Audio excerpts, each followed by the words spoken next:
सुप्रभात प्यारे बच्चों, कक्षा 10 हिंदी में क्षितिज भाग 2 के पाठ पद जिसके रचनाकार सूरदास जी हैं के दूसरे मॉड्यूल के साथ मैं प्रस्तुत हूँ।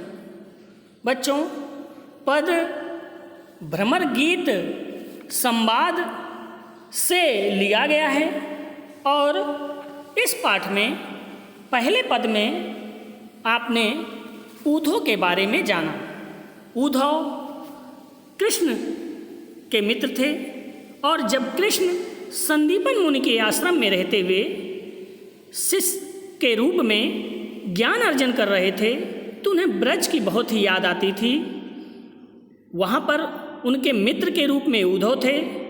उद्धव सदैव नीति की बातें करते, निर्गुण ब्रह्म की बातें करते, योग की बातें करते। कृष्ण को उनकी बातें सुनकर यह चिंता हुई कि यह संसार मात्र तो निर्गुण ब्रह्म से नहीं चल सकता, इसके लिए प्रेम की भी आवश्यकता होती है।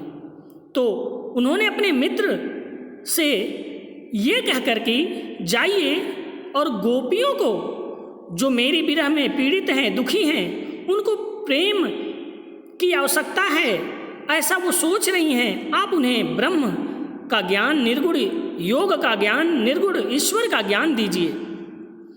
उद्धव जो कृष्ण के समान ही थे, रंग रूप आकृति में उन्हीं जैसे दिखते थे, उनके मन में भी आया कि चलते हैं और गोपियों को जो कि कृष्ण के प्रेम में विरह से पीड़ित हैं, उन्हें सांसारिक इस प्रेम से योग और निर्गुण का ज्ञान देकर मुक्ति दिलाएंगे।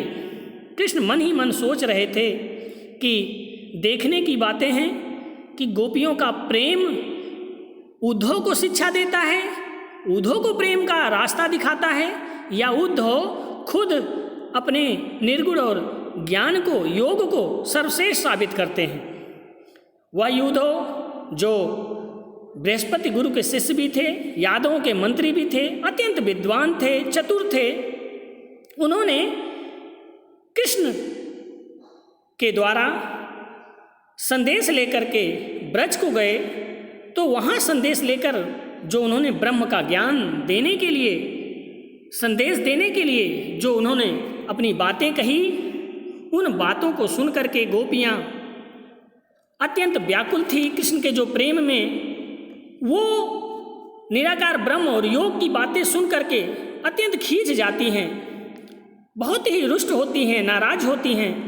नाराज होकर के वो वहाँ पर भ्रमर यानी एक काले भंवरे को देख करके उद्धव से बातें करती हैं और उद्धव को काले भंवरे की उपमा दे करके उसी के माध्यम से उद्धव से बातें करती हैं। तो यहाँ पर भंवरा, उद्धव और गोपियों के बीच जो संवाद होता है वो भ्रमर गीत संवाद के नाम से जाना गया। और इस भ्रमर गीत में लगभग 100 पदों का समायोजन है, 100 पदों की संख्या है। इसी संदेश को भ्रमर गीत संदेश भी कहते हैं। सूरदास जी ने इस भ्रमर गीत में गोपियों और उद्धव के बीच कृष्ण को लेकर के अपने प्रेम और निर्गुण ब्रह्म, सगुण ब्रह्म की श्रेष्ठता को भी साबित किया है। दोनों के बीच की तुलना भी कर दी। इसलिए यह संवाद अत्यंत ही श्रेष्ठ रचना है। तो बच्चों, पहले पद में गोपियों ने जो उद्धव से शिकायत करते कहती हैं कि हे उद्धव, तुम तो अति बड़भागी हो, तुम तो बड़े भाग्यवान हो जो कृष्ण के प्रेम में प्रभावित नहीं हो, प्रेम से प्रभावित नहीं हो। तुम उस पुरैन पात के समान हो, तुम उस तेल की गागर के समान हो जिस पर जल का असर नहीं होता। लेकिन हम ऐसी नहीं हैं, हम तो कृष्ण के प्रेम में उस गुड़ में लिपटी चींटी की तरह हैं जो प्राण दे करके भी गुड़ के प्रेम को छोड़ नहीं पाते। अब दूसरे पद में हम पढ़ते हैं, मन की मन ही माझ रही, कहिए जाए कौन पे उद्धव, नहीं परत कही, अवधि अधारी आसियावन की, तन मन विथा सही, अब इन जोग संदेशनि सुनी सुनी, विरहनी दही, चाहती हुतई गुहारी जितहे ते, उतरते धार बही। सूरदास अब धीर धरही, क्यों मर्यादा न लही, मन की मन ही माझे रही। गोपियाँ कृष्ण के प्रेम में हैं और वो अत्यंत दुखी हैं इस बात को सुन करके कि कृष्ण नहीं आए। उन्होंने अपनी जगह ऊधो को योग का संदेश देकर भेज दिया। वो अत्यंत दुखी हैं और दुख में कहती हैं कि मन की मन ही माज रही, कहिए कौन पे ऊधो ना ही परत कही। हे ऊधो, मन में जो हमारे प्रेम था, हमारे मन में जो इच्छाएं थी, जो अभिलाषाएं थी, कृष्ण के आने पर जो हमारे बात करने की इच्छा थी, वो तो अब मन में ही रह गई। हम कृष्ण से जो अपने मन की बातें कहना चाहते थे वो तो हमारे मन में ही है। अब बताइए कौन पे ऊधो, यानी हम किस से अपने ये बातें कहें। वो बात तो सुनने वाले कृष्ण नहीं हैं क्योंकि वो आए ही नहीं। इसलिए हे ऊधो, कृष्ण का ये संदेश हम भेजना चाहते थे जो, वो तो अब सुनने वाले नहीं, इसलिए हम अत्यंत दुखी हैं। हमारे मन की बातें मन में ही रह गई। और अवधि आधार आस आवन की तन मन बिथा सही, अब इन जोग संदेशन सुन सुनी विरहनी विरह दही।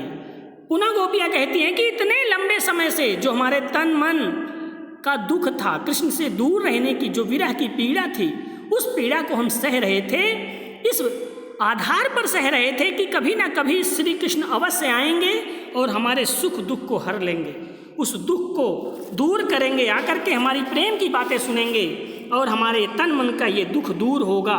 लेकिन वो नहीं आए और अब इन जोग संदेशन सुन सुनी उनकी जगह तुम आए हो और तुम हमारे लिए योग का संदेश लाए हो, जिसे सुन सुन करके बिरहनी बिरह दही, हम बिरहनियाँ, हम दुख से पीड़ित गोपियाँ और विरह और अधिक दुखी, दही माने दुख में जलने लगी। हमारी ये विरह की आग और भड़क गई जो जली जा रही है। हम इसमें अत्यंत दुखी हैं और चाहती हुतारी गुहारी जितह तय उतय तय धार बही।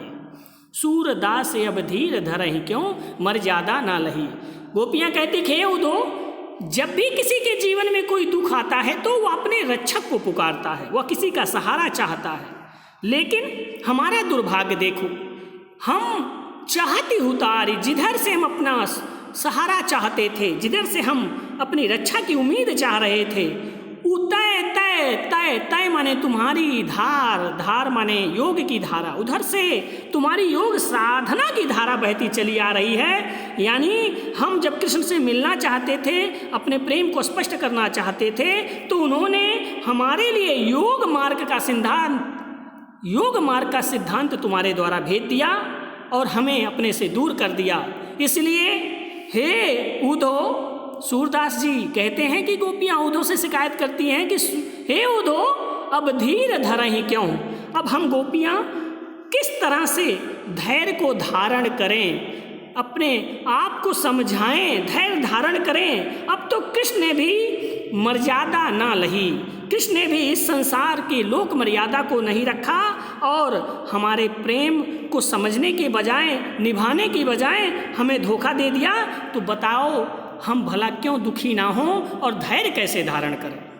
तो इस तरह गोपियाँ ऊधो से शिकायत करती हैं, अपने दुख को व्यक्त करती हैं और कहती हैं कि जब कृष्ण ने हमारे प्रेम को समझा ही नहीं, जब उसने हमारे प्रेम का सम्मान ही नहीं किया, तो हम कैसे धैर्य धारण करें। और उनके आने का जो आधार था, आने के आधार पर जो हम सोचते थे कि आराम से हम अपनी बातें उन्हें सुनाएंगे, वो हमारे मन की बातें मन में रह गई और अब तुम सुयोग का संदेश लाए हो जिसे सुनकर हमारा दुख और बढ़ जा रहा है।